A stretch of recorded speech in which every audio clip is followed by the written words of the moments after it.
Do you know the difference between sympathy, pity, empathy, compassion?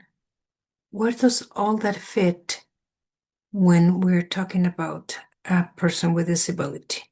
Regardless, maybe someone with autism, as it is my area, but it could be, I think, for anyone. Um, I would like to talk about these very, very big words, but I like to illustrate it with a story, if I may.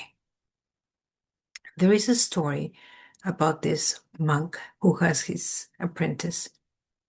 And the apprentice says, well, I want to understand how people have pity or compassion on other people.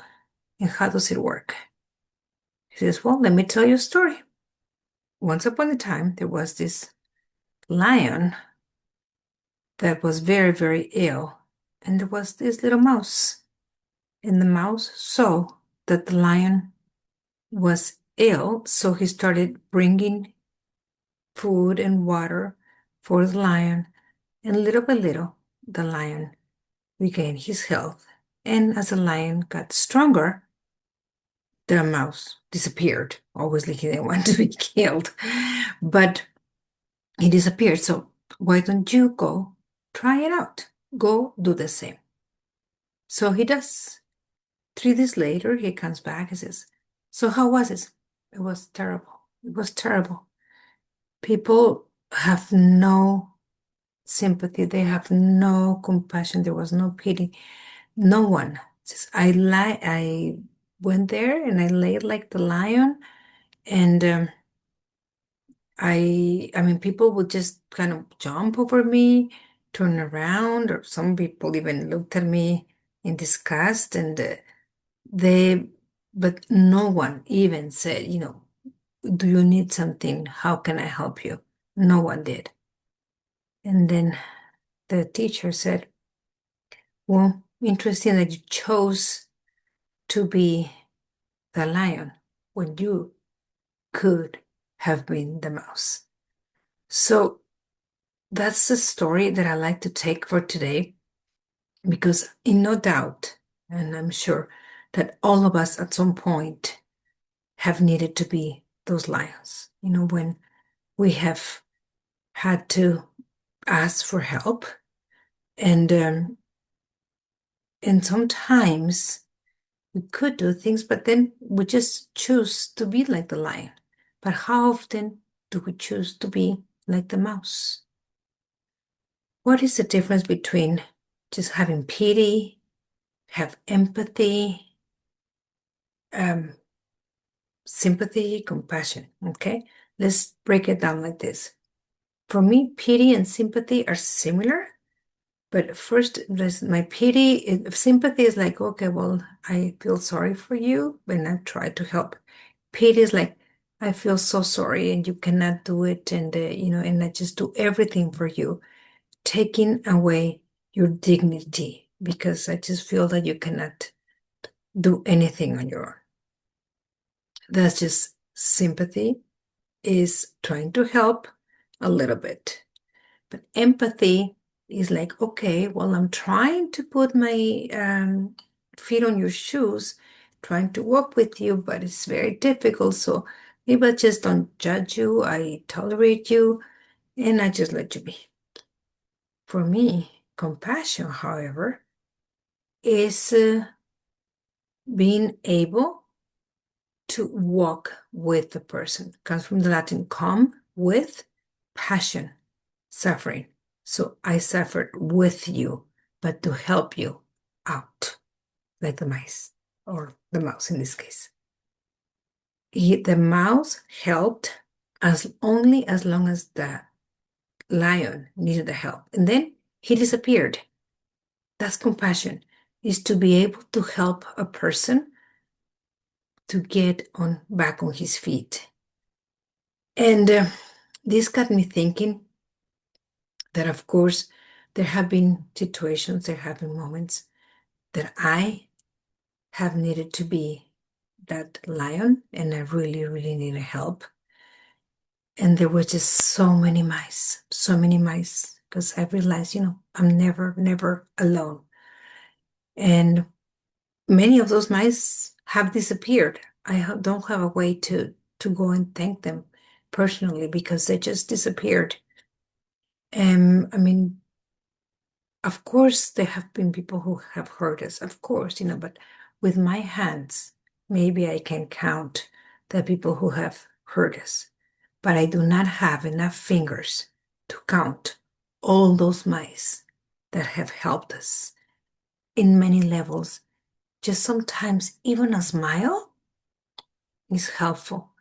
But the compassion that so many people have showed to me and to my family is just overwhelming, really. And I want to thank the therapists and the medical doctors and all those people that have made their situation and always go the extra mile. And I especially am grateful for all of those people who are not directly involved in with anyone with disability, but yet they have the heart to be so compassionate that they're willing to walk with us. And I'm very excited for the next generation of all these young doctors that are just so eager, and those future therapists that are just so eager to learn and be aware of the situation of autism becoming so common nowadays, and they just want to help, even if they are not involved directly with someone. So I want to show my appreciation to all those people and my recognition, because without their guidance, I don't know where we would be today. So I want to make this video about, please, pity doesn't help. Just learn to be compassionate. Thank you. Yeah. So I now would like you to consider a life. Tony Meléndez's life. Who is Tony Meléndez? He is a songwriter and a singer who has no arms and his feet are limited, and yet he plays a guitar and he sings. Imagine if he had just felt pity for himself and obviously only received pity with no compassion, he would not be able to be the singer that he is today. So I would like also to share that Rafael had the honor of singing alongside with Tony Meléndez.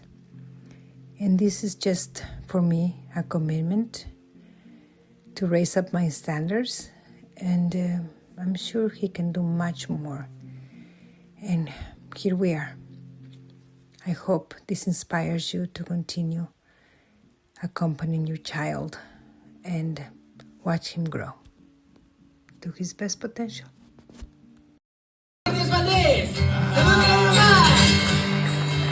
¿Listo? ¡Listo! Your grace is enough. Your grace is enough. Your grace is enough for me. Sing it again, my friend. Your grace. Your grace is enough. Your grace is enough. Your grace is enough for me. So remember.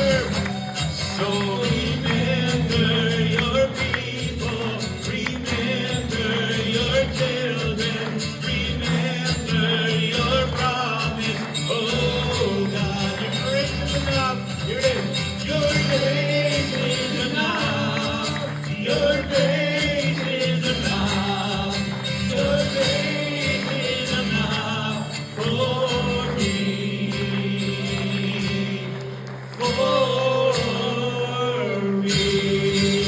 If you would like to learn more about the grieving process, please visit us on our website. Click on the button to access the free ebook. Complete a quick questionnaire and receive a free PDF on your email box.